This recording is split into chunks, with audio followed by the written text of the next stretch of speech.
ओम नमो भगवते वासुदेवाय। भगवान बृहस्पति देव की पूजा अर्चना के लिए बृहस्पतिवार को व्रत करके बृहस्पतिवार व्रत की कथा का श्रवण करना चाहिए। बृहस्पतिवार का व्रत करने और व्रत कथा सुनने से स्त्री पुरुषों की सभी मनोकामनाएं पूरी होती है। इस व्रत से धन संपत्ति की प्राप्ति होती है, निसंतानों को पुत्र प्राप्ति होती है, परिवार में सुख शांति बनी रहती है, सभी आनंद पूर्वक रहते हैं। बृहस्पतिवार को सूर्योदय से पहले उठकर स्नान आदि से निवृत्त होकर भगवान बृहस्पति देव का स्मरण करते हुए व्रत का आरंभ करना चाहिए। उपासक को घर के किसी कक्ष में छोटा अथवा बड़ा पूजा स्थल बनाकर उसमें भगवान बृहस्पति देव की प्रतिमा की स्थापना करनी चाहिए। घर के समीप किसी मंदिर में जाकर भी भगवान बृहस्पति देव की पूजा की जा सकती है। भगवान बृहस्पति देव पीले रंग के पुष्प और पूजा की पीले रंग की सामग्री को विशेष रूप से पसंद करते हैं, इसलिए स्नान के बाद पीले रंग के वस्त्र धारण करने का विशेष महत्व बताया गया है। पीले रंग के पुष्प, केले और पीले चंदन से भगवान बृहस्पति देव की पूजा का विधान है। बृहस्पतिवार के व्रत में उपासक को पूरे दिन में एक समय ही भोजन करना चाहिए। भोजन में चने की दाल, बेसन और दूसरे पीले रंग के खाद्य पदार्थों का ही सेवन करना चाहिए। व्रत करने वाले पुरुष बृहस्पतिवार को दाढ़ी व सिर के बाल न कटाएं। पूजा के समय भगवान बृहस्पति देव से जो मनोकामना प्रकट की जाती है वे उस मनोकामना को पूरा करते हैं। इस व्रत में व्रत कथा का श्रवण करने का विशेष महत्व है। अगर आप अपनी श्रद्धा भाव से कथा श्रवण के उपरांत ब्राह्मण दक्षिणा देना चाहते हैं तो स्क्रीन पर दिए गए नंबर पर भेज सकते हैं। अब आइए सुनते हैं बृहस्पतिवार व्रत कथा। प्राचीन समय की बात है। भारत में एक राजा राज्य करता था। वह बड़ा प्रतापी तथा दानी था।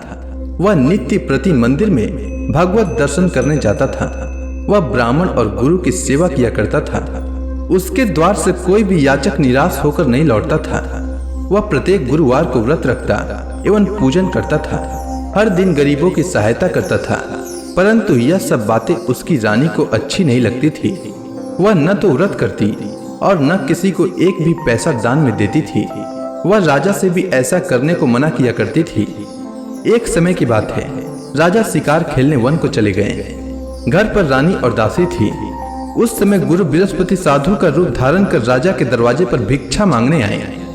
साधु ने रानी से भिक्षा मांगी तो वह कहने लगी, हे साधु महाराज, मैं इस दान और पुण्य से तंग आ चुकी हूँ। इस कार्य के लिए तो मेरे पति देव ही बहुत हैं। अब आप ऐसी कृपा करें कि सारा धन नष्ट हो जाए तथा मैं आराम से रह सकूं। साधु रूपी बृहस्पति देव ने कहा, हे देवी, तुम बड़ी विचित्र हो। संतान और धन से कोई दुखी नहीं होता है, इसको सभी चाहते हैं। पापी भी पुत्र और धन की इच्छा करता है। अगर तुम्हारे पास धन अधिक है तो भूखे मनुष्यों को भोजन कराओ, प्याऊ लगाओ, ब्राह्मणों को दान दो, धर्मशालाएं बनवाओ, कुआं, तालाब, बावड़ी, बाग, बगीचे आदि का निर्माण कराओ तथा निर्धनों की कुंवारी कन्याओं का विवाह कराओ, साथ ही यज्ञ आदि करो। इस प्रकार के कर्मों से आपके कुल का और आपका नाम परलोक में सार्थक होगा एवं स्वर्ग की प्राप्ति होगी। परंतु रानी साधु की इन बातों से खुश नहीं हुई। उसने कहा, हे साधु महाराज, मुझे ऐसे धन की आवश्यकता नहीं जिसको मैं अन्य लोगों को दान दूं तथा जिसको रखने और संभालने में ही मेरा सारा समय नष्ट हो जाए। साधु ने कहा, हे देवी, यदि तुम्हारी ऐसी इच्छा है तो जैसा मैं तुम्हें बताता हूँ तुम वैसा ही करना। बृहस्पतिवार के दिन घर को गोबर से लिपना, अपने केसों को पीली मिट्टी से धोना, केसों को धोते समय स्नान करना, राजा से कहना वह हजामत करवाए, भोजन में मांस मदिरा खाना, कपड़ा धोबी के यहाँ धुलने देना। इस प्रकार 7 बृहस्पतिवार करने से तुम्हारा धन नष्ट हो जाएगा। यह कहकर साधु महाराज रूपी बृहस्पति देव अंतर ध्यान हो गए। रानी ने साधु के कहने के अनुसार 7 बृहस्पतिवार तक वैसा ही करने का विचार किया। साधु के बताए अनुसार कार्य करते हुए केवल 3 बृहस्पतिवार ही बीते थे कि उसकी समस्त धन संपत्ति नष्ट हो गई। भोजन के लिए दोनों समय परिवार तरसने लगा तथा सांसारिक भोगों से दुखी रहने लगा। तब वह राजा रानी से कहने लगा कि हे रानी, तुम यहाँ पर रहो, मैं दूसरे देश को जाता हूँ, क्योंकि यहाँ पर मुझे सभी मनुष्य जानते हैं, इसलिए मैं यहाँ कोई कार्य नहीं कर सकता। मैं अब परदेश जा रहा हूँ, वहां कोई काम धंधा करूंगा। शायद हमारे भाग्य बदल जाए। ऐसा कहकर राजा परदेश चला गया। वह वहां जंगल से लकड़ी काट कर लाता और शहर में बेचता। इस तरह जीवन व्यतीत करने लगा।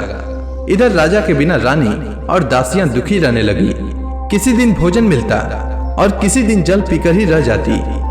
एक समय रानी और दासियों को 7 दिन बिना भोजन के व्यतीत करना पड़ा। तो रानी ने अपने दासी से कहा, हे दासी, यहाँ पास के ही नगर में मेरी बहन रहती है। वह बड़ी धनवान है। तू उसके पास जा और वहां से 5 सेर बेझर मांग कर ले आ, जिससे कुछ समय के लिए गुजर हो जाए। दासी रानी की बहन के पास गई। रानी की बहन उस समय पूजा कर रही थी। बृहस्पतिवार का दिन था। दासी ने रानी की बहन से कहा, हे रानी, मुझे आपकी बहन ने भेजा है, मुझे 5 सेर बेझर दे दो। दासी ने यह बात अनेक बार कही, परंतु रानी की बहन ने कोई उत्तर नहीं दिया, क्योंकि वह उस समय बृहस्पतिवार की कथा सुन रही थी। जब दासी को रानी की बहन से कोई उत्तर नहीं मिला तो वह बहुत दुखी हुई। उसे क्रोध भी आया। वह लौटकर रानी से बोली, हे रानी, आपकी बहन बहुत ही धनी स्त्री है। वह छोटे लोगों से बात भी नहीं करती। मैंने उससे कहा तो उसने कोई उत्तर नहीं दिया। मैं वापस चली आई। रानी बोली, हे दासी, इसमें उसका कोई दोष नहीं है। जब बुरे दिन आते हैं तब कोई सहारा नहीं देता। अच्छे बुरे का पता विपत्ति में ही लगता है। जो ईश्वर की इच्छा होगी वही होगा। यह सब हमारे भाग्य का दोष है। उधर रानी की बहन ने सोचा कि मेरी बहन की दासी आई थी, परंतु मैं उससे नहीं बोली। इससे वह बहुत दुखी हुई होगी। अतः कथा सुन और भगवान विष्णु का पूजन समाप्त कर वह अपनी बहन के घर आई और कहने लगी, हे बहन, मैं बृहस्पतिवार का व्रत कर रही थी। तुम्हारी दासी हमारे घर आई थी, परंतु जब तक कथा होती है तब तक हम लोग न उठते हैं और न बोलते हैं, इसलिए मैं नहीं बोली। कहो दासी क्यों आई थी? रानी बोली, बहन, हमारे घर अनाज नहीं था। वैसे तुमसे कोई बात छिपी नहीं है। इस कारण मैंने दासी को तुम्हारे पास 5 सेर भेजर लेने के लिए भेजा था। रानी की बहन बोली, बहन देखो, बृहस्पति भगवान सबकी मनोकामना पूर्ण करते हैं। देखो, शायद तुम्हारे घर में अनाज रखा हो। यह सुनकर दासी घर के अंदर गई तो वहां उसे एक घड़ा बेझर का भरा मिल गया। उसे बड़ी हैरानी हुई, क्योंकि उसने एक एक बर्तन देख लिया था। उसने बाहर आकर रानी को बताया। दासी अपनी रानी से कहने लगी, हे रानी, देखो, वैसे हमको जब अन्न नहीं मिलता तो हम रोज ही व्रत करते हैं। अगर इनसे व्रत की विधि और कथा पूछ ली जाए तो उसे हम भी किया करेंगे। दासी के कहने पर रानी ने अपनी बहन से बृहस्पतिवार व्रत के बारे में पूछा। उसकी बहन ने बताया, हे रानी बहन, बृहस्पतिवार को सूर्योदय से पूर्व उठकर स्नान करके बृहस्पतिवार का व्रत करना चाहिए, लेकिन उस दिन सिर नहीं धोना चाहिए। बृहस्पतिवार के व्रत में चने की दाल और मुनक्का से विष्णु भगवान का केले के वृक्ष की जड़ में पूजन करें तथा दीपक जलाएं। उस दिन एक ही समय भोजन करें। भोजन पीले खाद्य पदार्थ का करें तथा कथा सुने। इस प्रकार करने से गुरु भगवान प्रसन्न होते हैं, अन्न पुत्र धन देते हैं, मनोकामना पूर्ण करते हैं। व्रत और पूजन की विधि बताकर रानी की बहन अपने घर लौट गई। रानी और दासी दोनों ने निश्चय किया कि बृहस्पति देव भगवान का पूजन जरूर करेंगे। 7 दिन बाद जब बृहस्पतिवार आया तो उन्होंने व्रत रखा। घुड़साल में जाकर चना और गुड़ बीन लाई तथा उसी दाल से केले की जड़ तथा विष्णु भगवान का पूजन किया। अब भोजन पीला कहाँ से आए? दोनों बड़ी दुखी हुई, परंतु उन्होंने व्रत किया था, इस कारण बृहस्पति देव भगवान प्रसन्न थे। एक साधारण व्यक्ति के रूप में वे 2 थालों में सुंदर पीला भोजन लेकर आए और दासी को देकर बोले, हे दासी, यह भोजन तुम्हारे और रानी के लिए है, तुम दोनों करना। दासी भोजन पाकर बड़ी प्रसन्न हुई और रानी से बोली, रानी जी, भोजन कर लो। रानी को भोजन आने के बारे में कुछ पता नहीं था, इसलिए वह दासी से बोली, जा तू ही भोजन कर, क्योंकि तू हमारी व्यर्थ में हंसी उड़ाती है। दासी बोली, एक व्यक्ति भोजन दे गया है। रानी कहने लगी, वह भोजन तेरे लिए दे गया है, तू ही भोजन कर। दासी ने कहा, वह व्यक्ति हम दोनों के लिए 2 थालों में भोजन दे गया है, इसलिए मैं और आप दोनों ही साथ साथ भोजन करेंगी। दोनों ने गुरु भगवान को नमस्कार कर भोजन प्रारंभ किया। उसके बाद से वे प्रत्येक बृहस्पतिवार को गुरु भगवान का व्रत और पूजन करने लगी। बृहस्पति भगवान की कृपा से उनके पास धन हो गया, परंतु रानी फिर से पहले की ही तरह आलस्य करने लगी। तब दासी बोली, देखो रानी, तुम पहले भी इस प्रकार आलस्य करती थी। तुम्हें धन के रखने में कष्ट होता था, इस कारण सभी धन नष्ट हो गया। अब गुरु भगवान की कृपा से धन मिला है तो फिर तुम्हें आलस्य होता है। बड़ी मुसीबतों के बाद हमने यह धन पाया है, इसलिए हमें दान पुण्य करना चाहिए।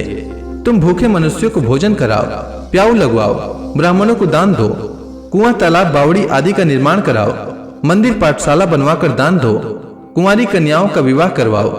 धन को शुभ कार्यों में खर्च करो, जिससे तुम्हारे कुल का यश बढ़े तथा स्वर्ग प्राप्त हो और पितृ प्रसन्न हो। दासी की बात मानकर रानी ने इसी प्रकार के कर्म करने प्रारंभ किए, जिससे उनका काफी यश फैलने लगा। एक दिन रानी और दासी आपस में विचार करने लगी कि न जाने राजा किस दशा में होंगे, उनकी कोई खोज खबर नहीं है। गुरु भगवान से उन्होंने प्रार्थना की और भगवान ने रात्रि में राजा को स्वप्न में कहा, हे राजा, उठ, तेरी रानी तुझको याद करती है, अब अपने देश को लौट जा। राजा प्रातः काल उठकर जंगल से लकड़ियां काट कर लाने के लिए जंगल की ओर चल पड़ा। जंगल से गुजरते ही वह सोचने लगा, रानी की गलती से उसे कितने दुख भोगने पड़े। राजपाट छोड़कर उसे जंगल में आकर रहना पड़ा। जंगल से लकड़ियां काटकर उन्हें बेचकर गुजारा करना पड़ा। उसी समय उस जंगल में बृहस्पति देव एक साधु का रूप धारण कर आए और राजा के पास आकर बोले, हे लकड़हारे, तुम इस सुनसान जंगल में किस चिंता में बैठे हो, मुझे बतलाओ। यह सुनकर राजा के नेत्रों में जल भर आया और साधु की वंदना कर बोले, हे प्रभु, आप सब कुछ जानने वाले हैं। इतना कहकर राजा ने साधु को अपनी संपूर्ण कहानी सुना दी। महात्मा दयालु होते हैं। वे राजा से बोले, हे राजा, तुम्हारी पत्नी ने बृहस्पति देव के प्रति अपराध किया था, जिसके कारण तुम्हारी यह दशा हुई है। अब तुम किसी प्रकार की चिंता मत करो, भगवान तुम्हें पहले से अधिक धन देंगे। देखो, तुम्हारी पत्नी ने बृहस्पतिवार का व्रत प्रारंभ कर दिया है। अब तुम भी बृहस्पतिवार का व्रत करके चने की दाल व गुड़ जल के लोटे में डालकर केले का पूजन करो, फिर कथा सुनो। भगवान तुम्हारी सब मनोकामनाओं को पूर्ण करेंगे। साधु को प्रसन्न देखकर राजा बोला, हे प्रभु, मुझे लकड़ी बेचकर इतना पैसा भी नहीं बचता जिससे भोजन करने के उपरांत कुछ बचा सकूं। मैंने रात्रि में अपनी रानी को व्याकुल देखा है। मेरे पास कोई साधन नहीं जिससे समाचार जान सकूं। फिर मैं बृहस्पति देव की क्या कहानी सुनूं? मुझको तो कुछ भी मालूम नहीं है। साधु ने कहा, हे राजा, तुम किसी बात की चिंता मत करो।